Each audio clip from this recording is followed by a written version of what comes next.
you have all of this responsibility and accountability to make the humans' lives better.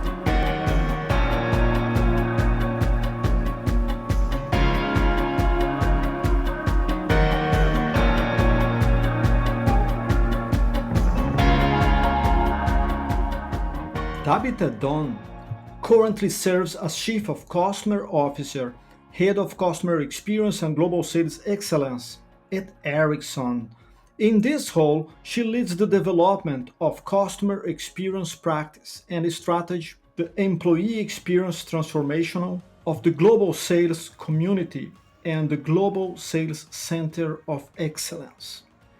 Previously, she served as Vice President of Customer and Partner Experience at SAP. In that role, she led the efforts on building out the customer experience strategy and program, as well as developing the roadmap for driving CX improvements in CX disciplines and leading major transformation efforts. Prior to joining SAP and Concur, Tabitha built and led the Customer Insights practical for Citrix as the Managing Director of Customer Insights and developed the CX program for the Healthcare Division of Philips as the Global Director of Customer Experience. With 18 plus years of experience as a leader in CX field, Tabitha also serves as the Treasurer on the Board of Directors for the Customer Experience Association and is certified customer experience professional. Without further ado, let's welcome together Tabitha Dunn. So welcome Tabitha for the CX Human Lab. Thank you very much for taking the time today to talk with us. It's an honor and pleasure to have you here. I already introduced you, so do not have to worry about that. My first question for you, how are you doing and feeling during this such challenging time in Sweden? How are you adapting with your family there? Oh, that's kind of you to ask. I consider myself incredibly fortunate. I recognize that for most people right now, circumstances can be wildly different. And, moving to Sweden in 2019 with my family, we were very excited the chance to come and not only to come to Ericsson, but to come to Sweden and learn about the culture and get to be able to make new friends. Those are things that my family and I really love to do. But I think that if I think about the challenges specifically for 2020, and in particular the pandemic, one, I'm incredibly fortunate to do something I love, and I do it for a company that is really, I think, in a really important, powerful place to help people right now. And that, the knowing that what we do is helping connect people. So many people are doing what we're doing right now and working from home. We're lucky to not only have our jobs, but have that ability to have connectivity to our offices and our, fellow employees around the world. So those things I'm really grateful for. I think that, it's best to remind myself of what I have and what is great about it, rather than to dwell on what we don't have or what maybe we've missed out on. Because then I easily can get caught up in thinking about those things instead of the bright spots. Yeah, I understand you. And I think Sweden is a great country as well. So you are in very well spot of the world. So that's no doubt there. How are you adapting to the Sweden business-wise, and what do you think are the major differences in corporate culture and individual level and in company level when you are dealing with global companies and you are operating everywhere in the world? I'm lucky that for the 20 some odd years that I have been in CX, I've had global roles and worked for global companies. Great and yes, without a doubt. And I've learned so much in every single one of them. And a big part of learning is really the fact that, everybody is different. Even assuming that everybody in Sweden is the same is not true. As we had talked about briefly before we started, Um, People's personalities are different, their histories are different. Maybe they've traveled a lot or lived a lot of places, or maybe their family comes from somewhere else. And so to me, when you have diversity of culture, of experience, of background, of gender, when you have all those types of diversity in your teams, and in a company like Ericsson, we're in 180 countries around the world with over 100,000 employees. We have a lot of really outstanding diversity in our company.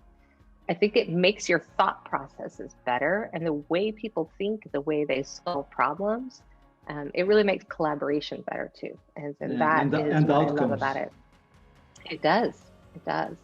Yeah, It that's also, go you for learn it. something all along the way, right? And that's to me what keeps me coming back for more in this job.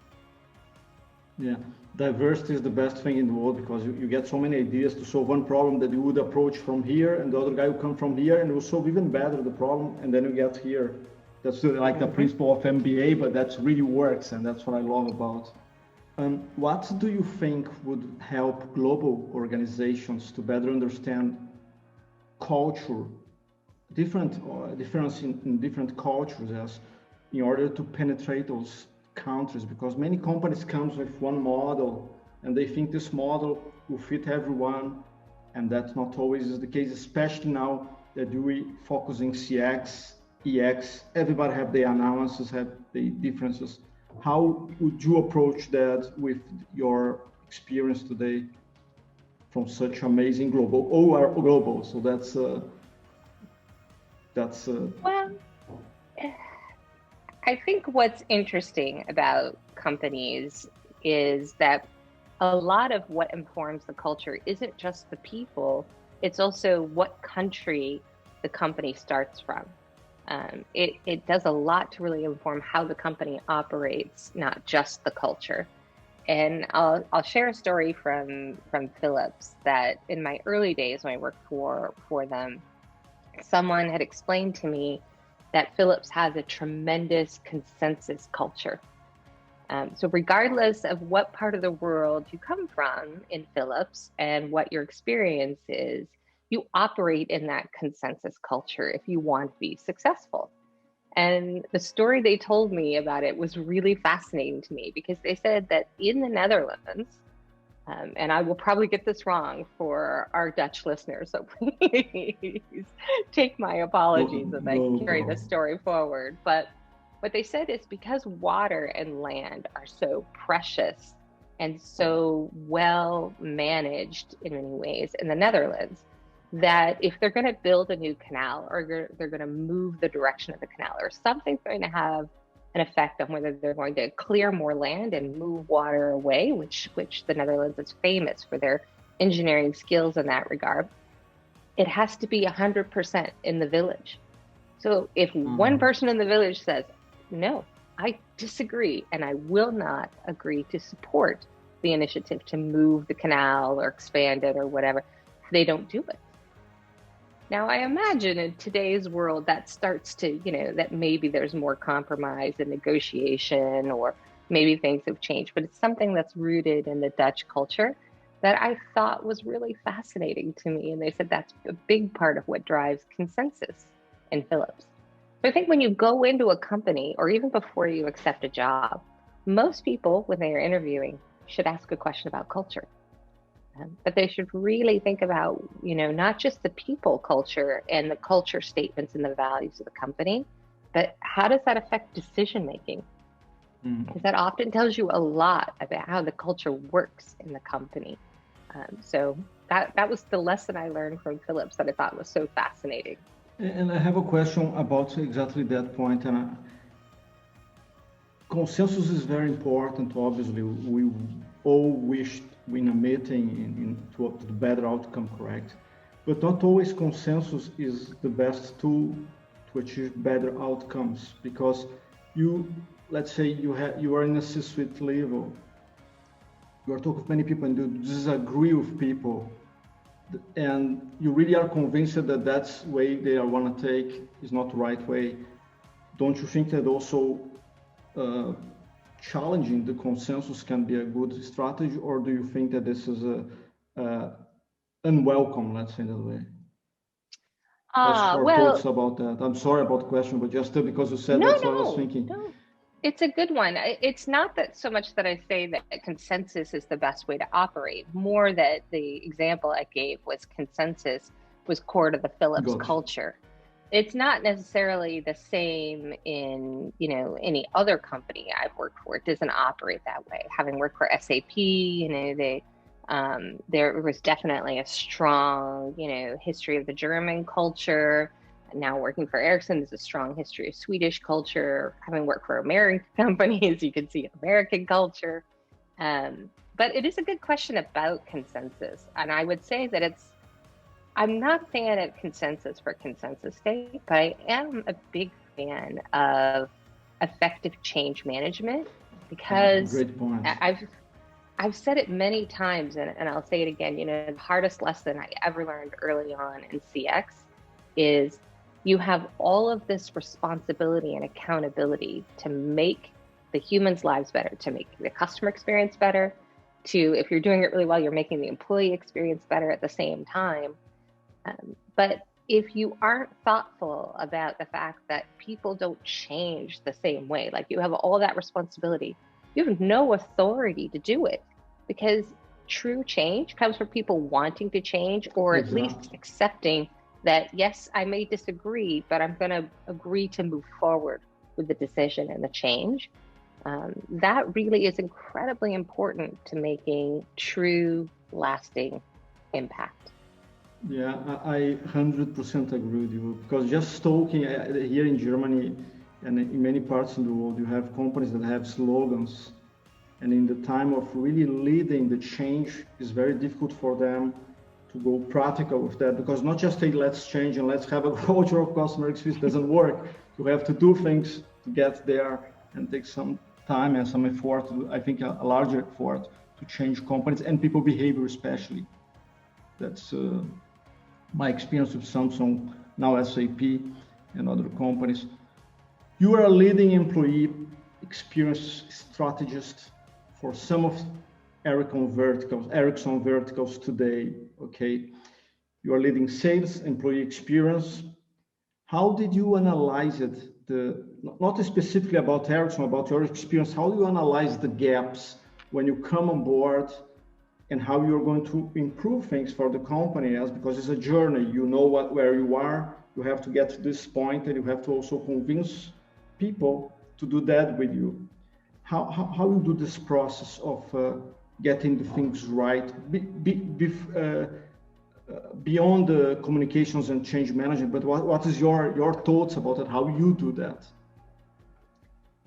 Well, first, I'll say that philosophically, any type of improvement initiative you run in a business should really do three things. It should be assessed for, what operational benefit will it give the company? What benefit will it give the employees that'll be affected by the change? And what benefit will it give our customers? And, I think a lot of times the concept there is that doing things for customers or employees or both of them is somehow fluffy. And it's the operational piece that really matters. But truly, if you want change to stick and you want to have long lasting benefits, you should change it for the humans and the business at the same time. And I find that they work very well together. And if you're very analytical and fact based about how you approach the CX, in addition to the empathy and the humanness that you bring to it, then bringing those things together makes for a better solution design in the end. So if I think about the responsibility we have, none of the salespeople or our pre-sales or our commercial management teams report into my organization. Part of why that's beneficial when I have this responsibility for employee experience, their employee experience, isn't that I replace their manager or the country they work in or the organization they work in. But instead, I look for what global needs do you have that I can solve for? And that's actually very fact-based. They give a lot of insights and data to help with that. That's everything from behavior, even to go, old school and do something like time and motion studies, like following Um, Following a purchase order from the beginning of the process to the end of it really helps you get data on how the process works, why it's inefficient, what parts of it work well, and what the employee needs as a result of that. At the same time, you can assess both sides of that equation, and both of them become important parts of the data. And one of the best things you can give employees back is time. Definitely, yeah. That's, especially here in Europe, it's very appreciated, as you probably know that. And Exactly. There's never enough time for everything in your life. There's always more work to be done. There's more things you want to do with, your loved ones or with your life. So if you can find a way to take time out of a process, what a great, better experience can you give them? I agree with you. And the impact of the work that you are doing now of employee experience in also in sales, for sure, maybe for sure is not the right word here, I don't know. I'm just assuming you have many verticals in the company, and Ericsson is a very big company and would not work effectively if you just focus in the sales. You have many different verticals to check here, because everything is, in the end of the day, you want to have one company, correct, in the perception of a customer. And how are you dealing with all those aspects of different verticals and getting them together? We are going to talk about silos later, but just because you mentioned that, so I was about sales, so then that's something that we cannot separate from other things. If the product doesn't work, so then you have a problem in the sales. So everything's connected. Yeah. This is now my 5th time building a customer experience practice. None of them have been the same. And part of that is because the customer needs might be different, the marketplace might be different, the business has different needs of you. When I first was, approached with the Ericsson opportunity, I remember thinking, well, that's unusual that you would put sales excellence and an employee experience for our customer-facing teams in sales and customer experience together. And, I really wanted to explore, why is that connection important? Because customer experience does look at the end-to-end journey of the customer. And we really do look at the ecosystem that sits around the customer. And so what came out of that, that analysis as I went through that, was really that in Ericsson, our customers are, they're closest to our salespeople. In other companies, when you say sales, you might think of the salesperson who shows up and I'm here to sell you something, and hopefully it's a good experience. And then when the deal is done, they go away. And many other companies have maybe some type of relationship manager or customer success manager that sort of fills the relationship management role. In Ericsson, it's the same person. And part of that is because our salespeople could never sell you something if they don't understand what you need and what it takes for you to be successful as a customer. Exactly. And so that deep knowledge they develop of our customers, what they need, and the relationships they build, and how they are there for our customers regardless, like they are always with our customers. That really made a whole lot of sense to me then, because they are that I love how one of my team once put it, the orchestrators of their customer experience. And that was really neat to me. And I thought to myself, that's fascinating. So I could see then why the people who are closest to specific customers would be, and improving their experience and utilizing their knowledge of our customers is so valuable to improving the customer experience. So they really do, in our world, go very closely together. Yeah, that's I never thought in that terms, that one person will have, but that's true. To be a great to deal with sales at all, you have to understand what you are doing. Otherwise, you cannot actually. And it's better even if they have to keep all the life cycle of the customer, because the relationship develops better. You don't have those customer success now onboarding I think is really cool. Very different, I must say that, but very, very good as well. Very, a different model works. What is your definition of great EX, and where do you think global companies are failing on that? Because there are many, especially I don't work with startups, but I know many startups that assume that EX is something that you probably don't see in that way, and I don't see in that way as well. Because they think there's a great conditions to have a great food, and I'm very far from this thing. What is your take on that, and what is in your perception, in your experience, a real great EX for that allows the people to be themselves, that allows the people to give you really honest feedback, because it's something very tough to do it, because you are afraid, or I don't know what, especially in the corporate world. Your take on that? I'm sorry about the question. No apologies. It's a complex answer, unfortunately. So let me see if I could try to break it down, at least at a high level.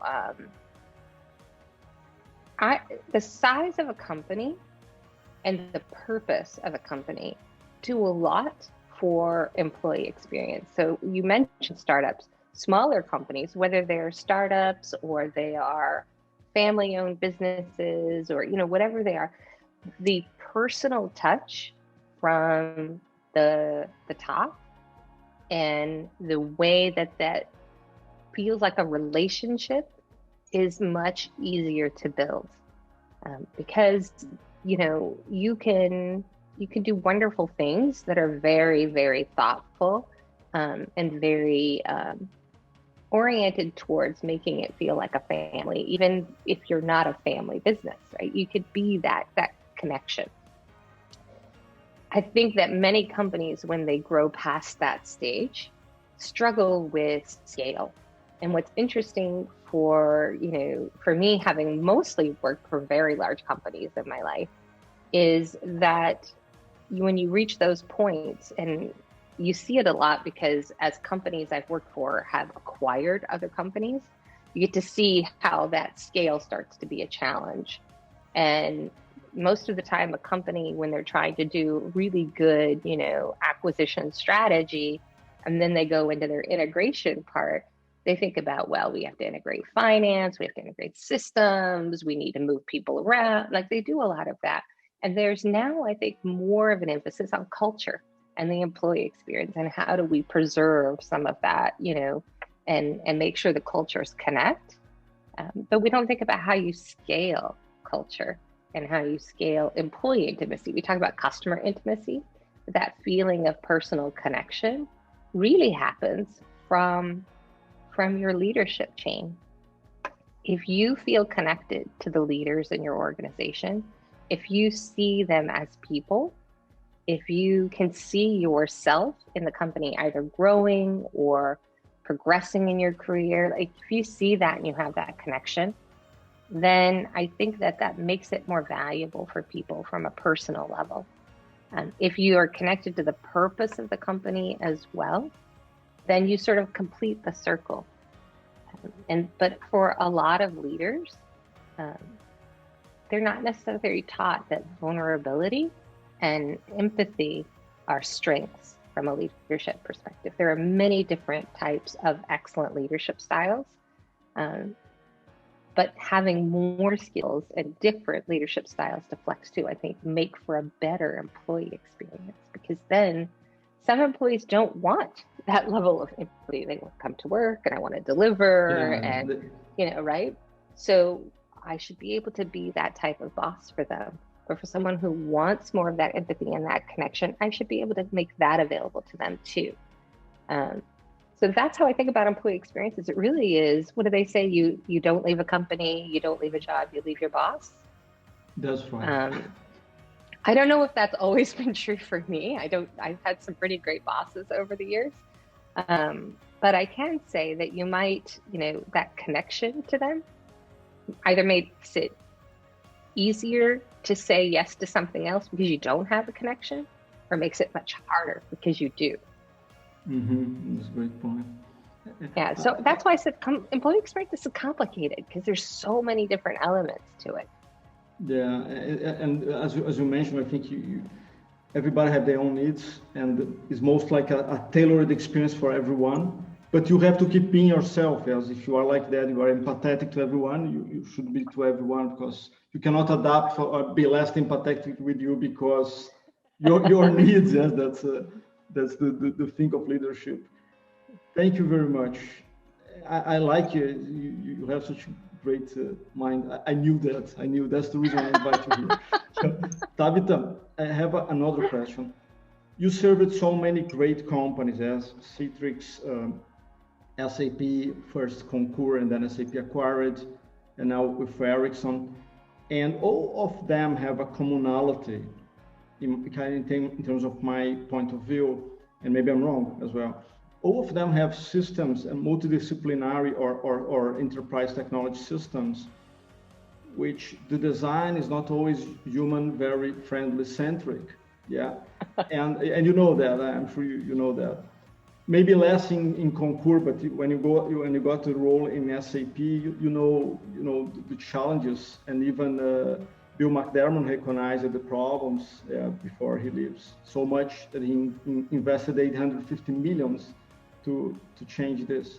So what is your take in terms of how we can create?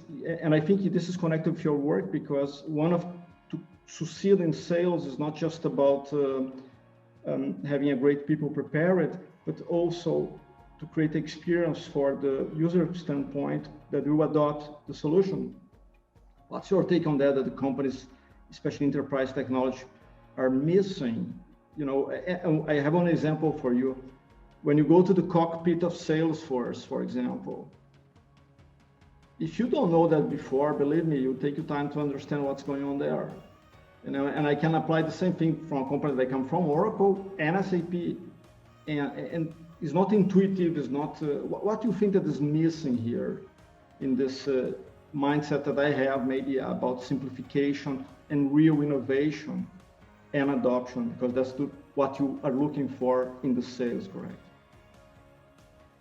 And I'm sorry about the complex company, but the complex question, but that's really, I think your take will be very, very interesting to hear.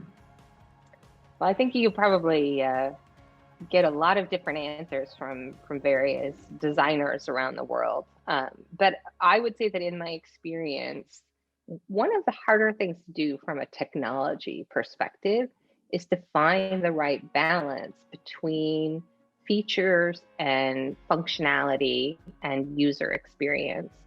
And that is not always easy. And interestingly enough, it's a problem from a customer perspective, because not all customers care about their end user experience.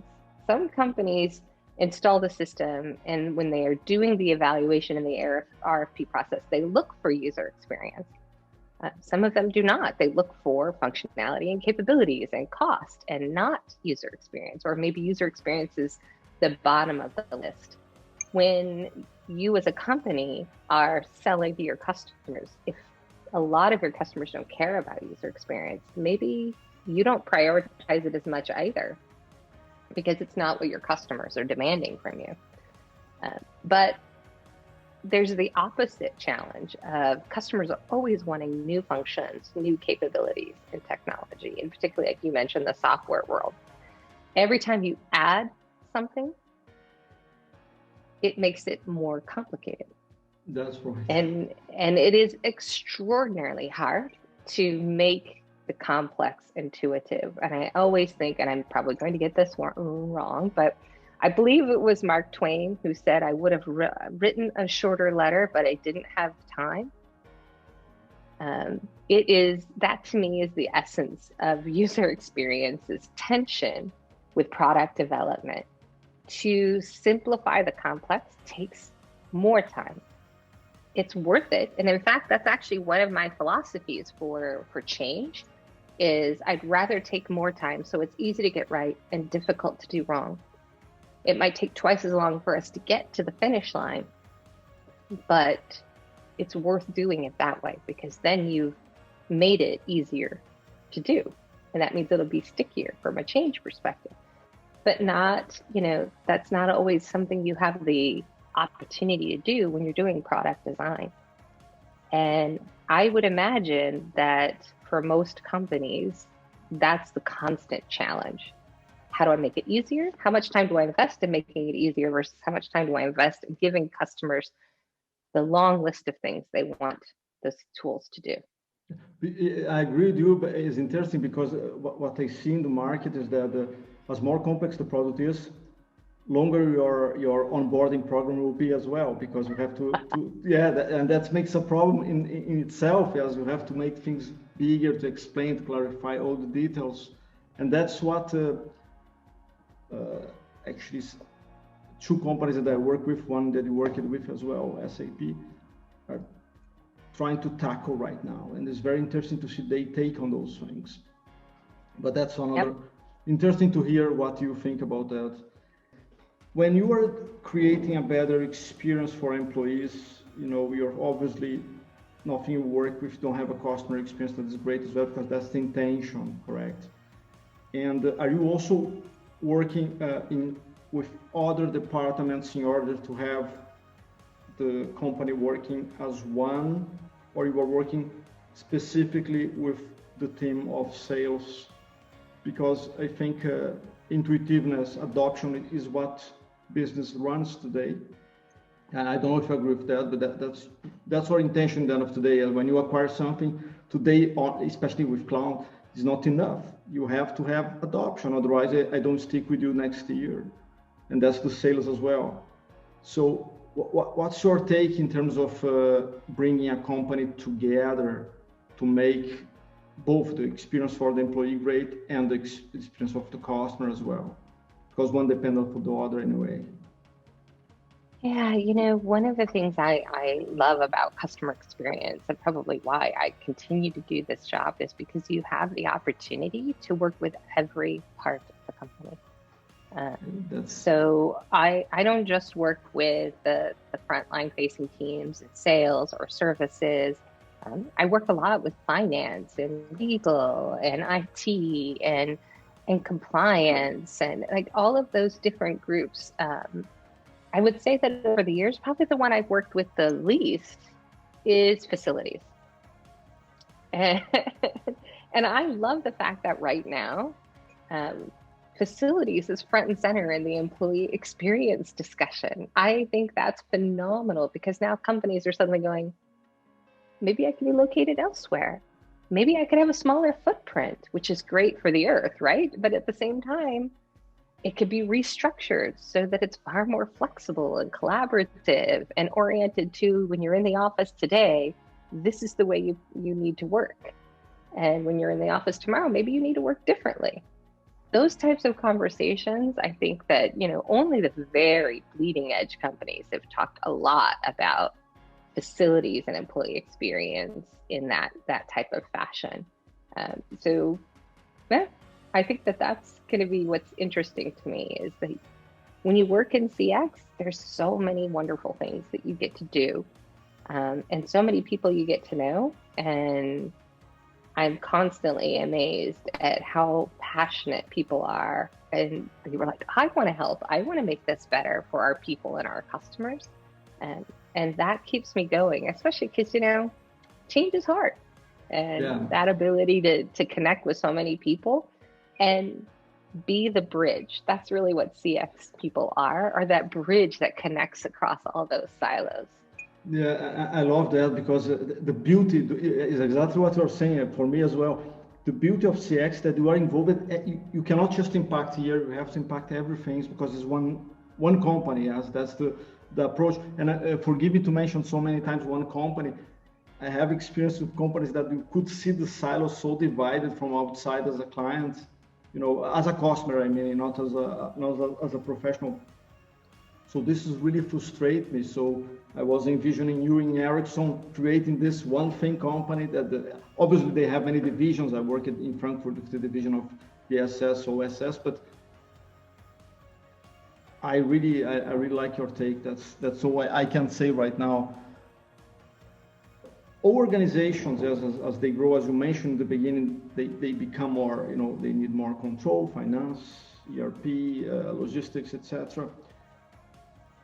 how do you think how we can create easy experiences for employees and and ultimately for the customer, as creating inside, you're going to create outside as well, in order to avoid complexities? Because when as more companies add processes, procedures, things that you have to fulfill in terms of processes, in many companies you turn people off. And I read something about SAP in the past that was public data, that 40% of the people they found out internally that was supposed to do things that they was expending 40% of their time doing things that they was not supposed to be doing, because they have so many things to get done. So then, you don't focus on what you was hired for doing, you're doing other things. It's part administration, but how do you see this going forward in terms of complexities and simplification of systems? You're probably very familiar with the ProSci model for change, the ADKAR model. If more people went through that training and learned to apply it, even if all they remembered is understanding the ADKAR model, I think it would make a huge impact for the ability to drive effective change. And anybody listening, they could go back and count the number of times I've talked about change. The reason is because I have been incredibly lucky to learn a lot about customer experience, everything from learning about design thinking at the Stanford Design School, from being able to, I've done years of research and all these things that are core to CX. But in the end, everything you're doing in customer experience and employee experience is asking people to change. It's if you're not an effective change leader, it's not going to work as well as you'd like. And it is the most common mistake anybody makes. ProSci has reams of data on that. That if you're going to start a project, you're the project leader, the sponsor, or you're asked to become a part of the core team, you're starting right there at knowledge, right smack in the middle. And so you're excited to be there, hopefully, or you're at least willing to change already. And you don't think that the wider group of people who have to change with you are probably still stuck back at awareness or desire. And that is really the constant part of my brain, is thinking about, well, are they aware that we need to change? Are they aware of the problem even? Do they have the same desire to change? Do they think this is the right priority for us to change? Do you think this is the right direction for us? All of those types of discussions help you simplify things, because everybody who raises an objection to change or to an initiative is your friend. Exactly. Because they're telling you something. Exactly. It's the silence that really should worry you, right? You want to spend time with the people who already support you and believe we should do this, but you need to spend just as much time with the people who have objections, because those objections really count in either making your solution better, identifying parts of the problem that you hadn't thought of, helping you figure out better ways to communicate when you do need to change, or even just making sure that they know, I heard you, and here's how what you said is reflected in what we learned, and hopefully reflected in what we're going to do differently as a result. That ability to embrace objections is a core part of solving the problem you talk about making things simpler. It takes a lot more time, but doing that time up front, exactly, it makes it so much better in the end. And that's probably one of the most important skills CX people don't learn. It's better and more effective change management. I agree with you 100%. That's really like that. This is one of is like a company. The same things about companies when your customer are criticizing you, and that's actually great, because they care. They're showing you that they care, and the second thing is that or you listen and enable or improve what they are talking with you, or you at least start a conversation with them to improve that later. Maybe if you cannot do that, especially in the technology world. Ability of listen you are talking about in the end of the day, and that's But that's a great point, because care is everything about CX. If you care, if you are engaged, you know who is caring about something in life, in business, because of this fact that people give you opinions.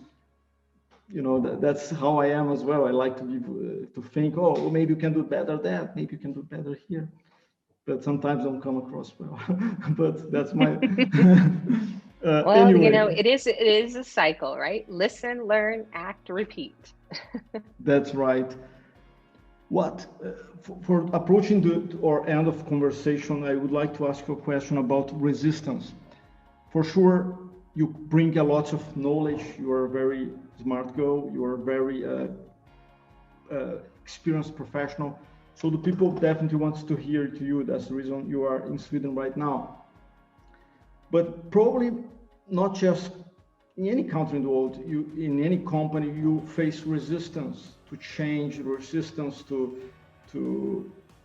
certain approach for CX. What you advise the people to do when they deal with those kinds of cases of resistance? I don't see the benefit. What will be my ROI of that? You know, those kind of questions that you like turn you off when the people ask you something like that. What is your experience with that? You know, it that is a little good phrase question. I am not sure this is a good question. No, it is. The little phrase I just said, listen, learn, act, repeat.